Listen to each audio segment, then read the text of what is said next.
Good morning, everyone, and thank you for joining us. My name is Brad Spanbauer, and I'm the Campus Sustainability Director for the University of Wisconsin-Oshkosh. We're here today honoring and celebrating Arbor Day. Arbor Day was last Friday, but we're here to observe Arbor Day today on this beautiful Friday morning, May 3rd. At this time, I would like to turn it over to Chancellor Andrew Levitt for some brief remarks. Thank you. Thank you, Brad, and good morning to everybody, and a happy Arbor Day. First, I want to thank the members of our tree committee here at the UW Oshkosh campus, and of course it consists of our Sustainability Director, Brad Spanbauer, along with our supervisor for grounds, Josh Ruplinger. As a matter of fact, I'm going to take this opportunity right now just to step aside and acknowledge this entire crew right here, who is a big part of making this campus what it is. It's a very, very beautiful place. So I want to thank them. I want to thank biology faculty member Jessica Lucas, student Dylan Stone, and we also thank our partnership with the city through Oshkosh City Forester, Travis Dirks. No question, we have been successful at maintaining our Tree Campus USA status. Oshkosh campus has held that designation now for 15 continuous years.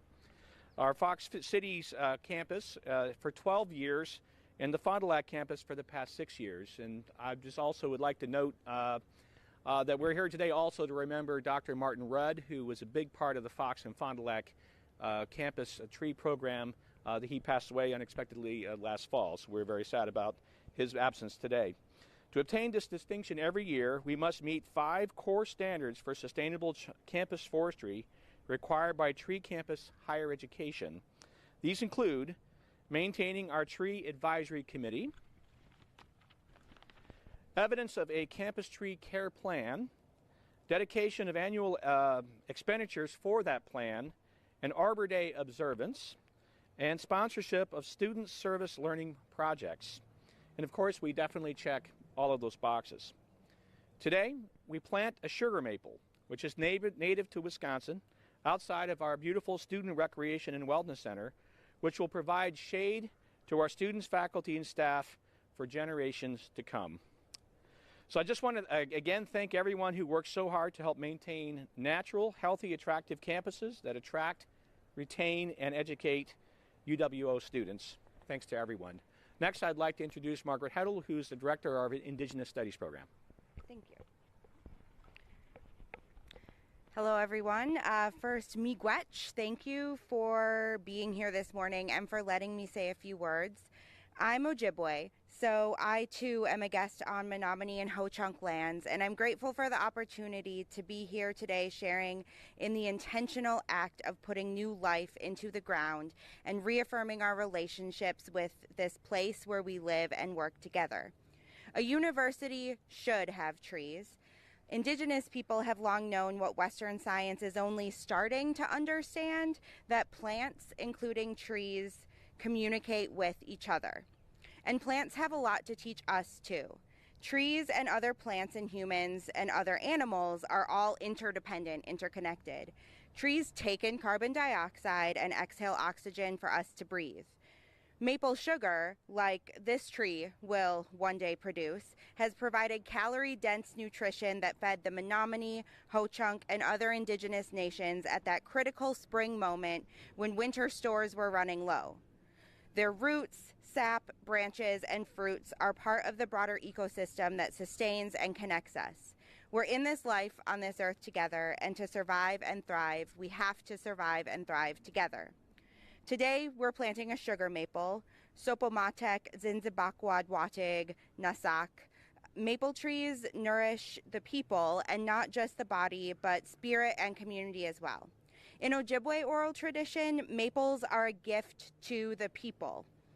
One story says that the Ojibwe people got maple syrup from a maple tree that took pity on us when we were starving and told us to cut one of its branches and enjoy the sweet syrup that came out. But part of the gift is that making sap into sugar or syrup takes patience and work. I think the ratio is about 40 gallons of sap to 1 gallon of syrup. That might not sound much like a gift, but think about it. Every spring since time immemorial, Menominee, Ojibwe, and other indigenous people from this region have driven taps into rough maple bark and enter into reciprocal relationships with our forest kin, rooted, pun intended, in ceremony, community, and shared past and futures. The long hours of tapping, collecting, and boiling provide time to share stories and learn from each other, to reconnect with relatives, both human and non-human, and build community. In turn, it is our responsibility to take care of the maple and other trees and plants. Maple trees remind us of an intellectual tradition of connectedness, hard work, and community in a network of reciprocity that resonates with our mission here at UWO. Learning takes work. Building community, creating and enacting a future not just for ourselves as individuals, but for our communities as a whole, all of that takes work, and it's not the kind of work that we can do alone. Today, by planting this new sugar maple in a good way, with good thoughts and intentions, I like to think that the university community is signaling its intent to renew these relationships with hard work, connectedness, and knowledge. Miigwech. Thank you, Dr. Hiddle and the Chancellor and Brad Spanbauer for inviting me here today. My name is Frankie Kirchhoff. I am an anthropology major here at UW Oshkosh, and it is my last and final year here. So I'm very honored to be here today to speak a little bit about the student perspective on trees. I'm deeply honored to share my connection with the trees on our beautiful campus. Trees have always held a special place in my life. Most of my childhood was spent running around my neighborhood, climbing and exploring the great views those trees offered. You really couldn't keep me out of a tree. Trees in general just make me happy. I love walking around and admiring our wide variety of trees here on campus. I was lucky enough to spend my summer here on campus for a research project, and so seeing all the trees green and just blooming is one of the best, ways to spend my summer. Reflecting on what trees mean to me on this campus, I thought about the trees that line the pathway along the water right behind us. It's one of my favorite walking trails when I need to take a break from studying, working in the ethnography lab, or need to just clear my head. To me, it's comforting to think about the trees that have been in this place for so long, who have witnessed this landscape change over the years, and who will be here for long after we as individuals have gone. These trees are not simply part of our environment, but the silent guardians that inhabit this space we are fortunate to exist in and call our home, providing shade and comfort for those who need it. I would also like to take a moment to express my heartfelt appreciation to the caretakers and defenders of our native trees and plants on campus.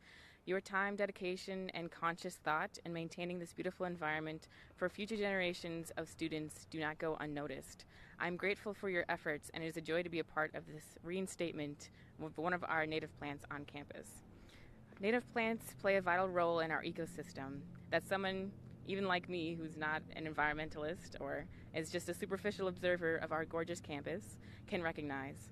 They contribute to our campus's biodiversity, require less maintenance, and better adapted for our local climate, and make them a vital and obvious choice for our campus. Looking to the future, this tree we are planting here today is a testament to our collective and significant impact they will have on our future students, cultivating a welcoming environment. I look forward to returning in 10 to 15 years and learning how to make a batch of maple syrup from this tree. Thank you.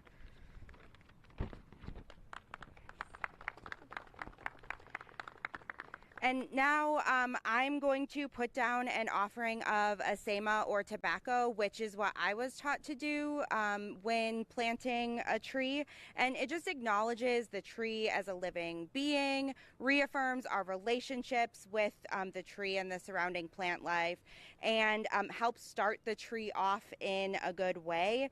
I was taught that you should have your intentions in mind when you're putting down the tobacco. So for example, if your hope is to be part of a sustainable future, think about that when you have the tobacco in your hand and you put it down. Or if you just want the tree to grow up big and strong, have that in mind when you're putting it down. So I'm going to put some tobacco down and then invite anybody who wants to take a pinch of tobacco from the pouch to also come and put that by the tree.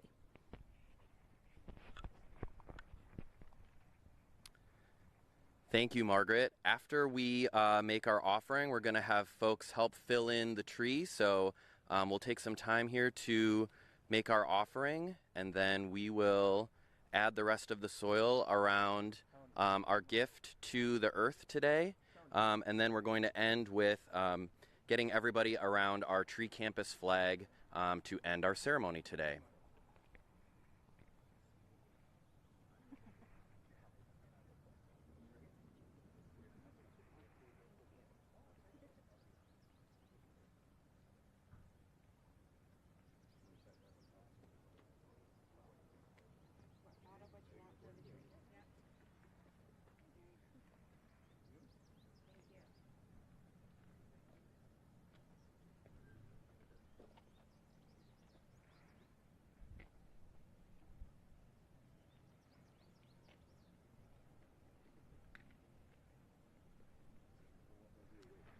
All right, can we have some folks who want to help fill the tree in?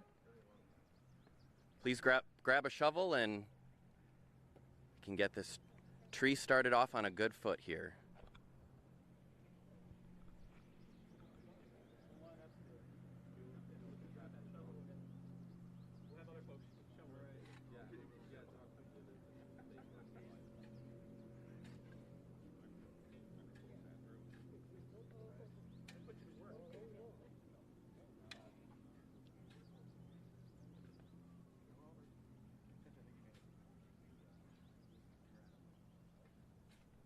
What we're doing,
that's a police vehicle. Fire engine.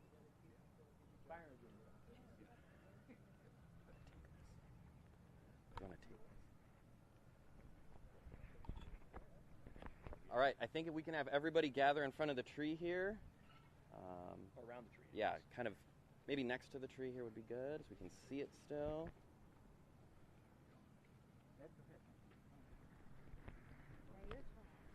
I'm in the back. Hopefully somebody's taking a picture. All right. All right.